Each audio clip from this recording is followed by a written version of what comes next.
Citra sebagai advokat kian terpuruk. Febri Diansyah mulai pakai jurus dewa mabuk demi menutup aroma busuk.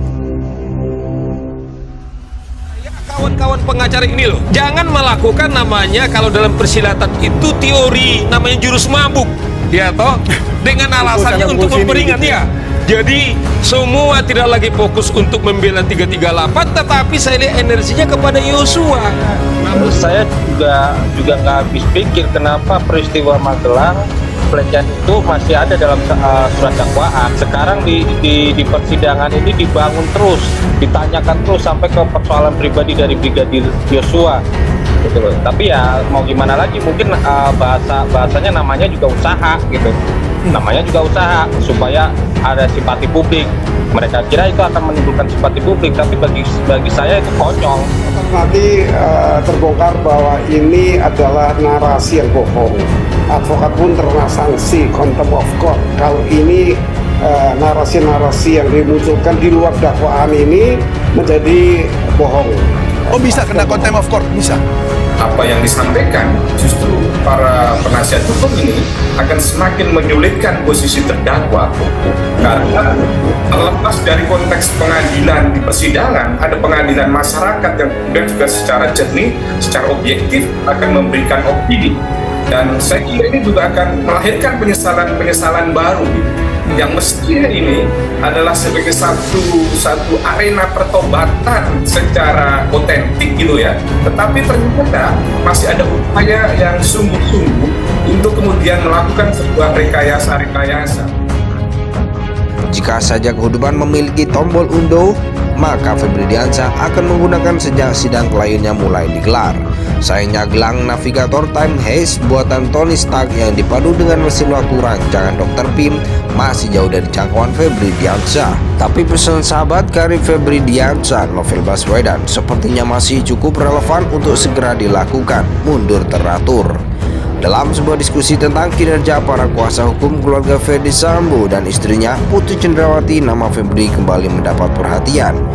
Menurut lelaki kelahiran 9 Mei 1962 bernama Saud Siagian, Febri Diansyah dianggapnya sedang melakukan praktik jurus dewa mabuk. Sebab narasi yang akhir-akhir ini sering dibangunnya adalah upaya-upaya yang tidak relevan dengan kasus di persidangan. Tidak heran jika kemudian para kuasa hukum dari pihak terdakwa berusaha mengalihkan esensi kasus ke ranah yang berbeda. Jadilah perang opini dan aksi playing victim digulirkan agar Ferdy Sambo dan Putri Cendrawati mendapat simpati publik. Pribadi mendiang Brigadir J diserang habis-habisan, dibentuk sedemikian rupa sehingga publik memproyeksikan bahwa Brigadir J adalah penjahat dengan kelakuan yang bejat. Namun usaha-usaha tersebut justru mentah dan berbalik melawan arah. Ferdy Sambo dan Putri Cendrawati menjadi semakin gerah. Sementara para kuasa hukumnya semakin kehilangan arah dan tidak punya pilihan kecuali berusaha untuk menghindari rasa bersalah.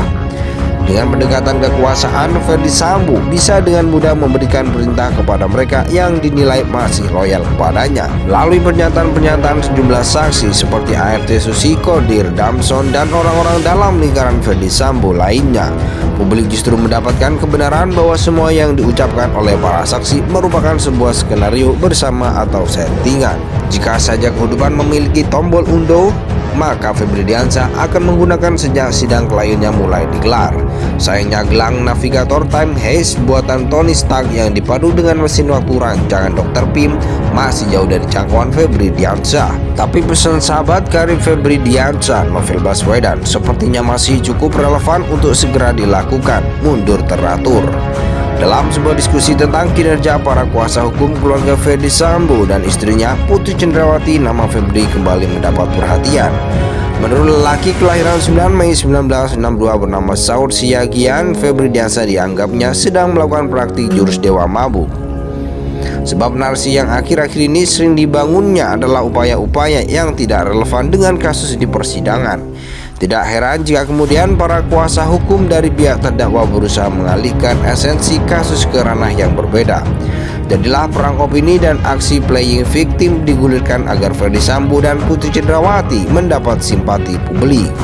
Pribadi mendiang Brigadir J diserang habis-habisan, dibentuk sedemikian rupa sehingga publik memproyeksikan bahwa Brigadir J adalah penjahat dengan kelakuan yang bejat.